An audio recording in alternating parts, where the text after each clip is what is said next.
교회, 나의 고민, 나의 사랑이라는 책에서 자신이 교회에 대한 자신의 고민을 이렇게 풀어나왔습니다. 자신이 신앙적 회의로 잠시 교회를 떠났다가 다시 돌아오기까지 그동안 생각했던 것들을 고백적으로 서술한 책이라고 합니다. 이 책에서 그는 파워스라는 사람의 푸르게 돋아난 말의 한 구절을 인용하고 있습니다. 그 말을 한번 읽어보면, 빌, 이 큰 배는 낡아서 삐걱삐걱거리고 이리저리 흔들린다네. 그래서 구토가 날 때도 있지. 하지만 이 배는 목적지까지 잘 간다네. 언제나 그랬고 앞으로도 영원히 그럴 것에 자네가 있든 없든 상관없이 말일세라고 했습니다. 마치 우리 현대 교회의 상황을 두고 이야기하는 것 같습니다. 현대 교회라는 배도 요즘 큰 풍랑을 만나고 있습니다. 마치 금방 바다에 침몰할 것처럼 위태하게 보이고 있기 때문에 그렇습니다. 우리 이 교회의 침체는 정말 심각한 수준에 이르렀습니다.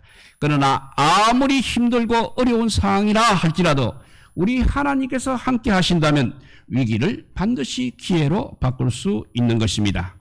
우리는 여기서 분명한 두 가지 사실을 기억해야 할 것입니다. 이 배의 선장이, 하나는 이 배의 선장이 바로 우리 주님 예수 그리스도이기 때문에 반드시 그 목적지에 도달할 것이라는 사실입니다. 또 다른 하나는 우리가 끝까지 우리는 이 배를 타고 가야 한다는 사실이 되겠습니다. 우리가 구원의 나라에 도달하려면 이 배 외에는 다른 방법이 우리에게는 없는 것입니다. 누가 뭐라 해도 하나님은 교회에 소망을 두고 계십니다. 비록 교회라는 배가 이제 낡고 험이 많다 할지라도 우리는 반드시 이 교회라는 배를 타고 가야 하는 것입니다.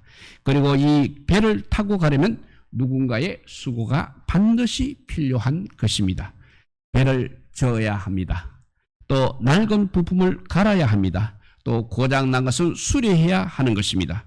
또한 누군가의 헌신이 있어야 교회라는 배가 무사히 목적지까지 항해할 수 있는 것입니다.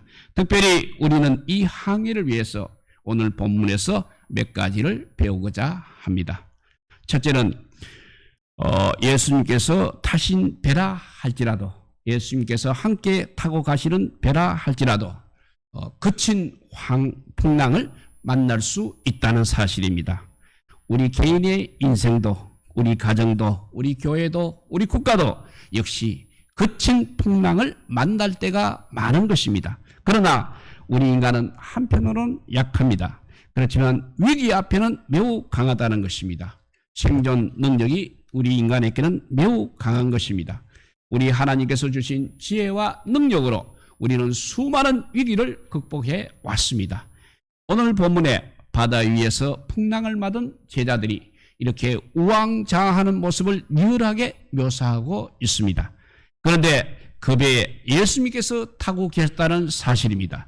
모든 만물을 다스리시는 하나님이신 예수님이 그 배에 타고 계셨습니다. 그럼에도 불구하고 풍랑을 만났다는 사실입니다. 이것은 하나님의 교회라 할지라도 언제든지 위기가 닥칠 수 있습니다.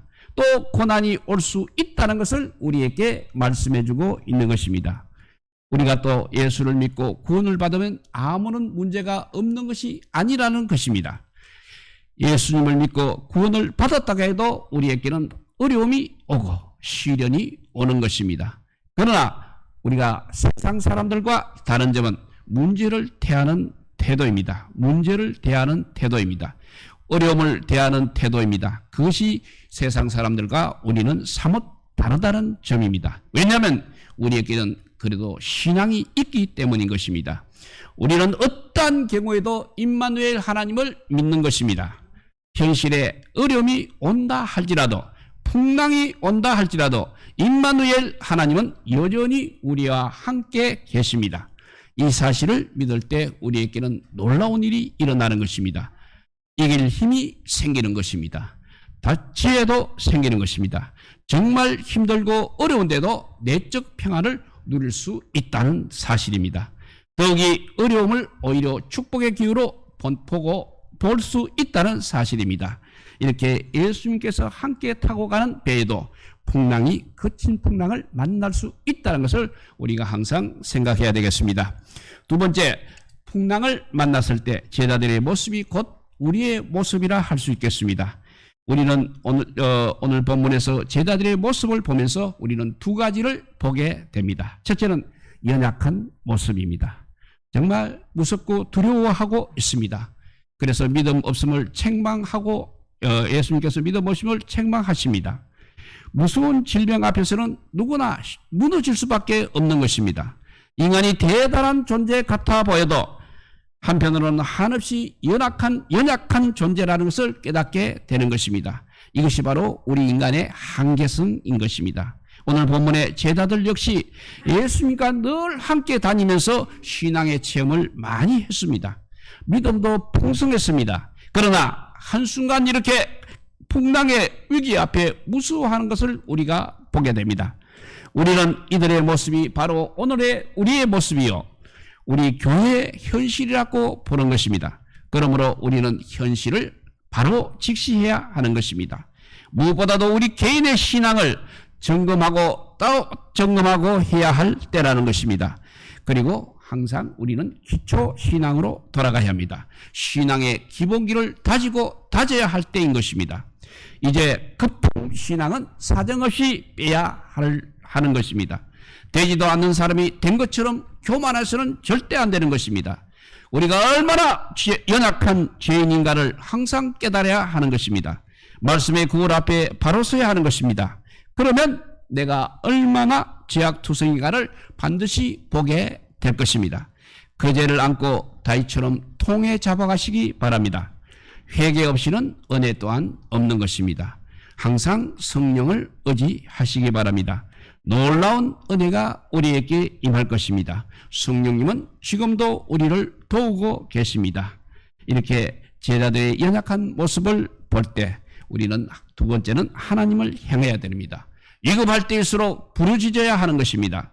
풍랑을 만난 제자들은 즉 예수님을 깨우고 예수님께 살려달라고 외쳤습니다. 오늘 우리에게 이런 간절함이 회복되어야 하는 것입니다. 풍족한 세대, 부유한 시대, 모든 것을 다 갖춘 넉넉한 삶을 살고 있기 때문에 우리는 언제부턴가 부족함을 모르고 살고 있습니다. 사랑하는 성도 여러분, 믿음의 눈으로 나를 보고 교회를 보고 세상을 보시기 바랍니다. 요즘 우리의 영적 상태가 바짝 메말라 있습니다. 겉은 멀쩡합니다. 그렇지만 속은 썩어가고 있음을 우리는 알아야 하는 것입니다. 작은 일에도 우리는 쉽게 시험에 들고 낙심하곤 하고 있습니다. 병든 신앙은 반드시 우리 주님을 만나야 해결이 되는 것입니다. 말씀 앞에서 우리가 주님을 인격적으로 만날 때 고침을 받을 수 있습니다. 우리 주님은 우리 영혼의 치료자이십니다. 위기가 닥칠수록 우리는 더욱 부르짖으시기 바랍니다. 아프면 아프다고 소리쳐야 누군가가 도와주는 것입니다. 그래서 병은 자랑해야 낫는다는 말이 있습니다. 힘들 때 혼자 고민만 하지 말고 가족들과 함께 나누고 기도 부탁을 하시기 바랍니다. 그리고 하나님께는 더욱 매달려 기도하시기 바랍니다. 우리 주님께서 해결해 주실 것입니다. 나병이, 한센병이, 문둥병이 무서운 것은 전혀 감각이 없다는 것입니다. 오늘 우리도 영적으로 지금 나병에 걸려 있지 않는지 말씀을 통해서 반드시 진단하시기 바랍니다. 영적 감각이 무뎌지게 되면 영적 전쟁에서 피할 수밖에 없는 것입니다. 결코 그때 승리하는 삶을 살 수 없습니다. 날카롭고 예리한 성령의 검, 즉 하나님의 말씀으로 단단히 무장하시기 바랍니다. 말씀을 가까이 하는 것이 영성 회복의 지름길이 되는 것입니다. 나아가 기도할 때 우리의 신앙은 한층 더 회복할 수 있는 것입니다. 이렇게 세 번째는 우리 주님만이 우리 인생의 풍랑을 잔잔케 하십니다. 우리 인생의 해답은 오직 하나, 예수 그리스도이십니다. 우리 인생의 해답은 오직 예수 그리스도이십니다. 그 무서운 풍랑이 일 때 예수님께서 깨어나셔서 바람을 꾸짖었습니다. 바다를 향하여 잠잠하라, 고요하라 하십니다. 그러니까 놀라운 일이 일어났습니다. 그 무섭게 부는 바람이 그치고 잔잔해졌습니다. 주님은 우리 인생의 풍랑도 잔잔케 하십니다. 우리 주님은 정말 못하실 리가 전혀 없으신 분이십니다. 그러므로 우리는 내 인생의 모든 문제를 우리 주님께 온전히 맡길 수 있는 것입니다. 내가 할 수 없는 것 우리 주님은 하실 수 있습니다. 우리 교회가 할 수 없는 것 우리 주님은 하실 수 있습니다. 우리 나라가 할 수 없는 것 우리 주님은 하실 수 있습니다. 불가능을 가능케 하시는 주님을 바라보시기 바랍니다. 신기한 것은 우리의 신앙이 위기일 때 더 드러난다는 사실입니다. 지금이 바로 우리 신앙을 드러내 보여야 할 때인 것입니다. 하나님의 사람들이 나서야 할 때입니다. 가정에서, 사회에서, 직장에서 어디서든지 나서서 하나님의 일하심을 보여주어야 할 때인 것입니다. 절망 가운데 있는 사람들에게 희망을 줄 수 있는 성도들이 되시기 바랍니다. 하나님은 이 시대에 교회를 통해서 일하시기를 원하고 계십니다. 오늘날 우리 교회는 안팎으로 위태롭습니다. 교회가 세상으로부터 존중과 칭찬을 받기보다는 오히려 비난과 비판을 받기 때문인 것입니다. 우리 주변을 돌아보면 좋은 일 하는 교회는 많습니다. 그런데 왜 이렇게 교회가 비난을 받고 있는 것입니까? 첫째, 교회가 권력화되었기 때문입니다. 두 번째는 제일 중요한 것이 거룩성을 잃었기 때문입니다. 세 번째는 교회는 빛의 공동체이기 때문에 항상 빛이 되지 못하면 비난을 받기 마련인 것입니다. 그러나 이런 어려움 속에서도 우리 주님은 우리에게 분명히 약속하셨습니다. 마태복음 16장 18절입니다. 음부의 권세가 이기지 못하리라 하셨습니다. 따라서 우리는 세상이 어떤 비난의 공격을 가해오든 그것을 딛고 일어서야 하는 것입니다. 스스로 돌이켜 교회로서 마땅히 해야 할 일을 묵묵히 감당해야 하는 것입니다. 그러려면 반드시 그리스도와 함께 승리한 교회가 될 것입니다. 그렇다면 승리한 교회가 되기 위해서 우리는 무엇을 해야 하는 것입니까? 그러니까 기본으로 돌아가야 하는 것입니다. 무엇보다도 다음 6가지에 항상 헌신하는 분이 되시기 바랍니다. 첫째, 예배에 헌신하십시오. 교회 사역에 있어서 예배보다 더 중요한 사역은 없습니다. 따라서 교회의 모든 활동은 언제나 예배가 중심이 되어야 합니다. 그리고 예배로부터 시작이 되어야 합니다. 두 번째는 성경 공부 모임에도 헌신하시기 바랍니다. 성경 공부 모임은 한 교회 가족임을 실제로 누리는 사랑의 터입니다. 따라서 성경 공부 모임에 참여하지 않게 되면 교회에서 누리는 따뜻한 사랑의 교제를 누릴 수가 없는 것입니다. 세 번째는 복음 전도에 헌신하시기 바랍니다. 전도는 예수님께서 이 땅에 오신 목적입니다. 그래서 예수님께서 두루다니면서 친히 하신 일입니다. 그리고 우리에게 남기신 위대한 명령입니다. 그리고 교회의 본질인 사명인 것입니다. 교회의 본질이요 사명이 바로 복음 전도인 것입니다. 네 번째, 사역에 헌신하시기 바랍니다. 그리스도인은 누구나 자연적 재능과 함께 영적 은사를 가지고 있습니다. 우리는 재능과 은사로 세상과 교회를 섬겨야 하는 것입니다. 다섯 번째는 물질로 헌신하시기 바랍니다. 이 시대에 물질이 가른 영향력은 가히 하나님을 필적할 정도가 되었습니다. 그럴수록 우리는 물질보다는 하나님을, 이 땅의 것보다는 하늘의 것을 구해야 하는 것입니다.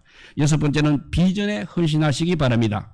비전이란 하나님께서 그 공동체에 보여주신 미래에 이루어질 현실인 것입니다. 따라서 우리는 언제나 비전을 붙들고 그 비전대로 교회를 세워나가야 하는 것입니다. 사랑하는 여러분, 사랑하는 성도 여러분, 지금 우리 교회에 무서운 풍랑이 일고 있습니다.